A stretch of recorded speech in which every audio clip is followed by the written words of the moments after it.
You are listening to the Mark Lesko podcast, a podcast by diehard fans for fans. Mark covers all things Penn State football and the Pittsburgh Steelers, as well as anything related to the sports and fitness world. Tune in weekly to listen to a couple of dedicated fans talk about these topics without filters. Thank you for listening to the Mark Lesko podcast.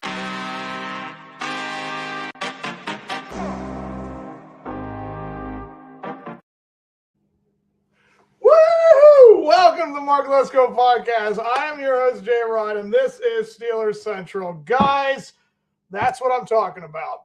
That is exactly what I needed to hear. I needed to see it too. I mean, listen, I know that it was cold. I know that that was a factor. It's Monday night.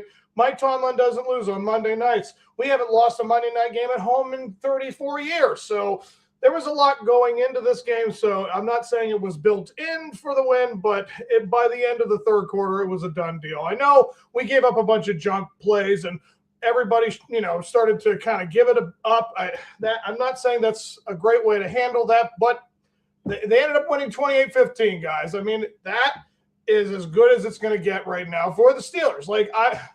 It is a good win. It is. It's nice to know that. Yes, Thomas, thank you. Steelers win the mediocre bowl. See, this is what I'm talking about. That's really what it was tonight, guys. The fact is, the Steelers, they haven't won back-to-back games in quite some time. I think it was the beginning of the season. And, yeah, it's just been the inconsistencies of the Steelers' way. That's just how they want to operate. The coaching staff, they did some pretty cool trick things. I wasn't expecting Jonnu Smith to run in for a 14-yard touchdown. They said that was the first time that two different tight ends rushed for a touchdown in a game since the 50s or so. It was a crazy stat. Let's see. Gainwell was such a great pickup this past offseason. Hey, yeah. I mean, let's bring up the stats here, guys, real quick. So you had – I know that Jalen did not have himself a game tonight. I do know that. I do know that Gainwell was most of this running game tonight, which, again, it was a big factor. They absolutely showed up in this game. So let's bring this up.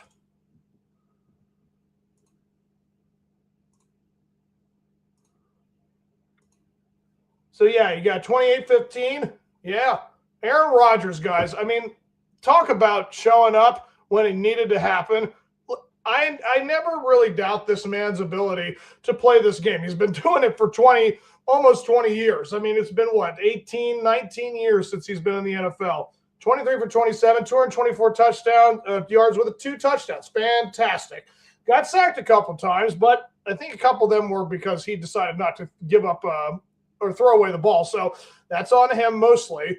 Yeah, Kenneth Gainwell, guys, rushing. 13 carries, 80 yards, had a 38-yard run.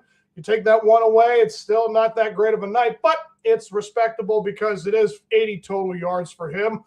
I mean, Jalen, yeah, guys, 12 rushes for 33. I mean, that's averaging, about 2-3 yards of carry? Didn't have the best night. But, again, some of the play calling, I think, also plays into the fact that, again, I don't like how he runs all the time. It was a very inconsistent pattern. I remember one in particular play where the field was basically open. He had maybe one or two guys coming at him, and Warren decided to go outside instead of going inside, and that caused him to not get the first down. And it's little things like that just kind of frustrate you as a fan. But, hey, you can't really be in the moment like those players are, and sometimes that's the decisions they have to make, and it's not necessary. But Jalen, it's a tough situation because, again, we kept pounding the desk for Jalen to be the featured back, and he just could not really get anything going. But Gainwell really took advantage of the stuff he was given. He really showed to be a very effective player tonight. Again, I don't know if that's going to be the case going forward, but Gainwell is really starting to show that he was a good pickup, and I definitely agree with you on that one, Tom. It was important to see it. Again, DK only having 3 receptions and having 55 yards. I mean, yes, he really showed up when he needed to. That touchdown was awesome. I love seeing how he just pushed and shoved, and he's just like, hey, I'm not getting tackled tonight. I'm going to get this touchdown, and boy, did he. That was an awesome run from him. And again, look at all this. Kenneth Gainwell, 7 receptions. He had the most receptions of anybody past, so 46 yards total. He had 126 total yards. Fantastic. I mean, Devon, oh, God. Chat, oh, God. I just heard his dang name. Devon Ache, I don't want to say his name wrong. I think that's how you said it. I've heard it several times tonight. I still cannot remember how to say his name. We did kind of contain him enough. I'll take that. 12 carries for 60 yards. If we can hold all of our running games planned to that, I'd be very happy as a Steelers fan. But here we see the receiving again with a guy like Tua who doesn't play good in cold weather. Still, 6 catches, 67 yards. I know it was all at the end of this game, but it just concerns you a little bit where it's like these players just don't want to ever show complete and total annihilation. They don't want to completely shut you down. And they just were like, nah, we got to save some of it. We don't want to get hurt. I understand a little bit of that game plan, guys, but I don't know.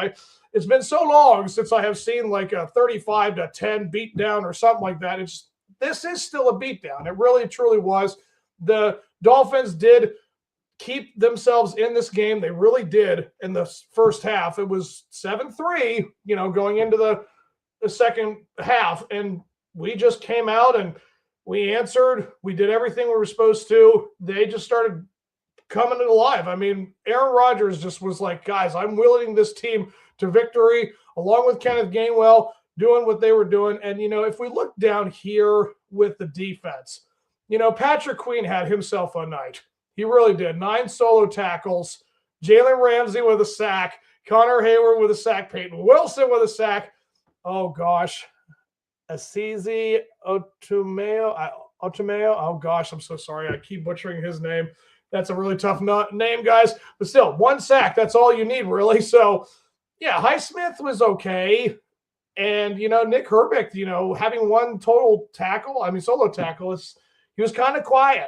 But listen, Malik Harrison came alive. Jalen Ramsey against his former team, guys. That's really the story of the whole thing, where Jonnu Smith finally had something going, just the 1 play, but it was enough to make it hurt against his former team. And Jalen Ramsey, with his big sack he had with Tua, they really did come alive. This was the best version of the defense. That's really what it comes down to, guys.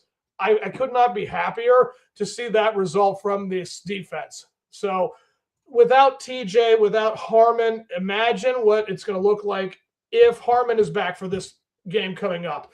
Listen, if TJ can go, that would be, of course, amazing. But we got to make sure this dude is 100% healthy if he's ever going to come back to the field this season. I really don't know the protocol for a collapsed lung. I don't know if it's something you got to wait weeks or, you're out for the rest of I don't really know the whole story behind it. But knowing that he could potentially be back for this game against Detroit, I'm so happy. It's nice to see the positives. Again, regardless of what the Dolphins may have given us tonight, because, again, they knew this was a huge stretch. They were on a 4-game win streak. And like I said, Patriots and Bills, they're completely atop that division. There's no way that the Dolphins were going to have win out and then somehow sneak into the playoffs. Between the Chargers, the Texans, us, the Ravens, there's just too many teams, clumped up in the wild card. It was just no way they were going to try to get a spot, because whoever wins the AFC South between the Jacksonville Jaguars and the Colts, the other team's making the playoffs, and it's going to be the same thing with the Bills. So it's you're holding on for dear life that the Texans are you'd have to have 3 or 4 teams just completely lose out for the Dolphins to have a chance. But winning tonight eliminates all of that. And it's basically the Ravens and the Colts and the Jaguars and the Texans who are all in the hunt with us.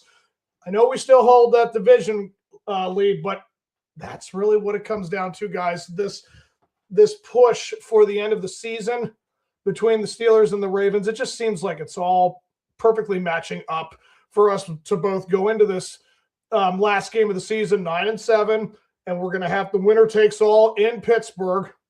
I'd like to think we would have all those guys back for that game. Maybe they come back for the Browns to kind of get their footing for the game at the end of the year, but this game tonight, does it really prove anything with how cold it was? And again, you can't really rely on a team that lives in 60, 70, 80 degree weather all year round. Yeah, you coming up here, it's going to be a totally different atmosphere. And I heard something that the team practiced somewhere in Pittsburgh the day before to kind of get themselves into that like atmosphere and see if they could handle it. And yeah, so it's nice that you came here for it, but the result is what it is. It's not a whole game that you could play, simulate, or nothing. These guys live in this weather. They are ready for it year in and year out.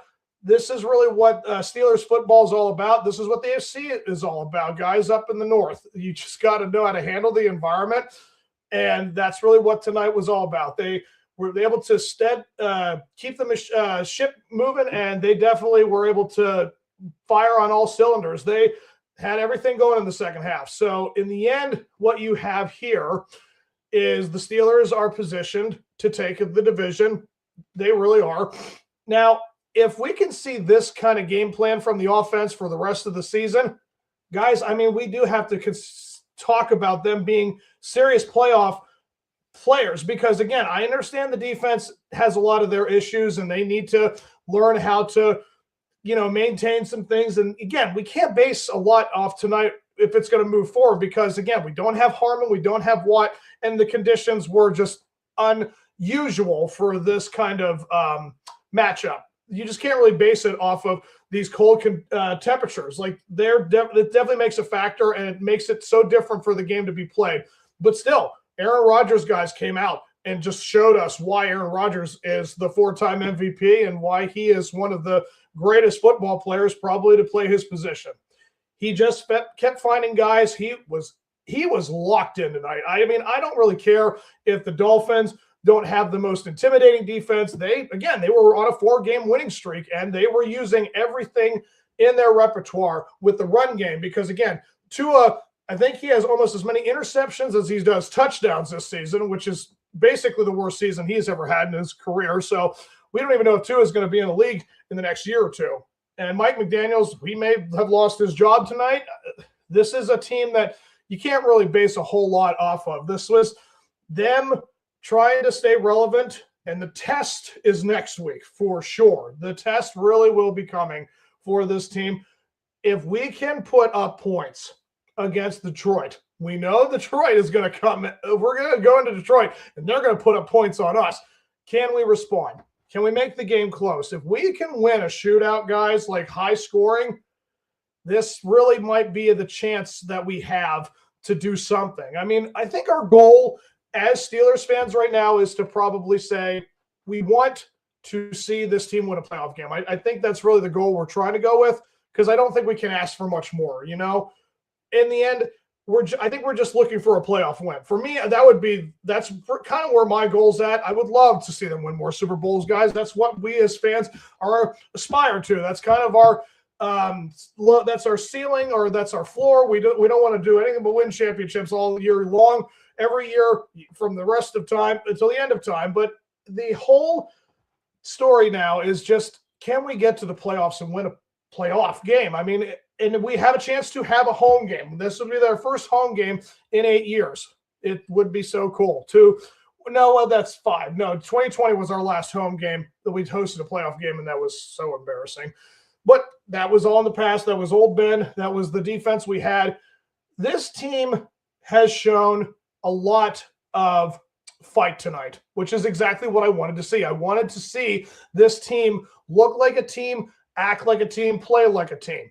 This really came down to silencing all of the hate that came down on Tomlin, which, again, all it will take is one bad game again, and it will come right back out. Like, that's really what it was. Tonight, we should have all known that their backs were against the wall. They knew they had to win this game against a team that truly did not have a whole lot to play for. Again, they were trying to save Mike McDaniel's job. They were trying to save their butts. And in the end, we just exposed it. We kept them, in that horribly bad night of cold temperatures. That's really what it was. They did not have an answer for that. So this is it's a nice win, but in the end, we're not there just yet. You know, I just feel like the most we can ask for is, again, to do what we're going to do next week. Try to find a way to score points, but I'll get into that, you know, for Sunday's pregame show to kind of talk about that. So I guess what we're going to wrap up with here is just taking a look at the playoff standings. So come up here.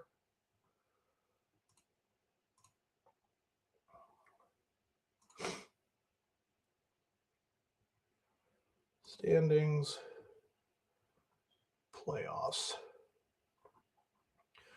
Again, Denver, folks. I mean, people kept talking about how Denver may be a fluke because they're winning close games and they keep coming from behind. And, you know, they took on, who did they play again? I totally blanked on that.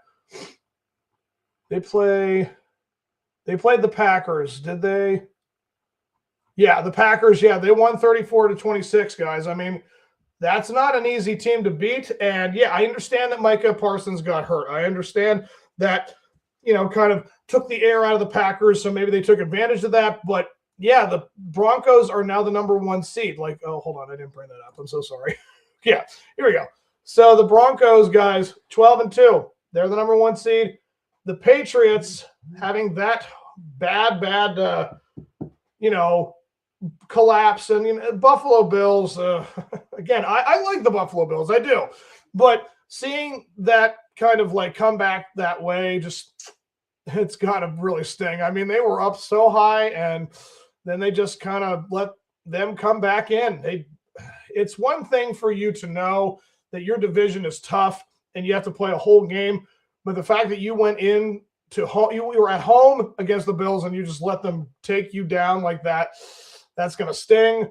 Hopefully that doesn't hurt them for next week. I mean, again, you talk about next week. If we somehow pull that one off and the Ravens lose next week, then it's pretty much over. I mean, we can say we win this division pretty much. But, I mean, it's going to really be the Ravens to win next week. You guys can feel it. Like, oh, this seems like everything goes the Ravens' way when it needs to, because, again, we can't have Baltimore not be in the conversation. We can't just have Pittsburgh go in and just take the division. No, can't have that. So got a feeling this week is going to be ugly, but I'll get into that tomorrow on my Week 15 look for the playoffs. And then the Jaguars. They're the 3rd seed, 10-4. But, guys, the Indianapolis Colts. Phillip Rivers. Oh, my God. Philip Slam, as old as a river, is back in the NFL at 44 years old. And he won their game against the – wait, hold on. Hold on. I want to get this right. No, they lost to the Seahawks. Okay, so they got split. I was like, wait a minute. I know I'm not right about that. Yeah, and then the Colts did just lose that game against the Seahawks because it was that big kick at the end of the game. Yeah, I remember the highlights. But yeah, it's they were keeping it close. Seahawks is a tough team, and they're still in the hunt. So it'll be interesting to see what they have going for. Who were their last 2 games? I just want to kick this real quick. 49ers, Jaguars, and then Texans. Hell, okay, so they may completely lose out. I mean that's a tough schedule. God dang. But no, like the Chargers and us, yeah, we're 8-6. We're gonna have if we win out, we're gonna win this division easily. The Chargers and the Bills, Texans, Colts, and Ravens. I mean, Ravens will. They would have to win out and to win the division, and we would have to lose. It's basically whoever wins this division, guys, is not going into the playoffs for the AFC North. So if I'm looking at a prediction here, I think that is what you're going to see in the order. I think it is going to be Denver, New England, Jacksonville, and Jaguars. Now, did the Broncos play the Chargers again? I think they do. Yeah, they end their season with it. They play the Jaguars too. Huh. Denver plays the Jaguars. I think that's pretty much going to decide the AFC, to be honest with you. I think outside of the Ravens and the Patriots and us and the Lions, yeah, the Broncos taking on the Jaguars, that really will pretty much solidify how this is going to go. If the Jaguars beat the Broncos, it's obvious the Jaguars are in. and the Chargers could have a chance to win out, go 13-4, win that division, and the Broncos become a wild card, and that would then put them with the Texans and the Bills. I think, again, that would actually be interesting. See if the Chargers went out and the Broncos would be the remaining wild card. Yeah, I think it's pretty much a done deal. If the Colts beat anybody, if they win 2 out of their last 3, that would then put them at 10-7. That might secure that last wild card spot. So yeah, they'd have to go 2 out of 3. Other than that, it's going to be the Chargers, the Bills, and the Texans, and then whoever wins between the Broncos and the Chargers. Yeah, it's a pretty straightforward look. So yeah, I'm wrapping up. Let's see here. Hold on one, Thomas. What are the chances to Watt comes back? That's a real good question. I don't think they have kind of given any updates on Watt, but I know he's had the surgery and he's recuperating. But again, the timeline, it's really I think they're going to monitor it. I think they're going to keep up with it. And the minute they can give any information out, I think that's, but again, the fact that nothing has really been said since they said he had the surgery, guys, that again, I don't want to, open up that whole issue with like the medical, situation. Like, the procedure sounded like, it went wrong, and I don't know how it's going to look, but the fact that he's not talking or he's not really responding, it doesn't look good. So I'm going to leave it with that guy. So, but listen, it's all about what is the important look going forward. And as far as I'm concerned, how this offense looked tonight, this is what we should strive for the rest of the season. If the Steelers can look like this offensively against the Lions and the Browns and the Ravens, guys, we're a playoff team. We would be. So I'm gonna hope for the best with this and enjoy the win for it. We'll have Monday, so we're going to be going into Sunday against the Lions before Christmas. Again, we have so much to talk about with that game. It's good. Breaking that one down is going to be a lot of fun. So I hope you guys have enjoyed the win. It was a good win. And hopefully they come back healthy. We have good news, again, for the players that are involved with the injuries. And yeah, keep on getting healthy and we'll be ready. So until next time, guys, here we go, Steelers.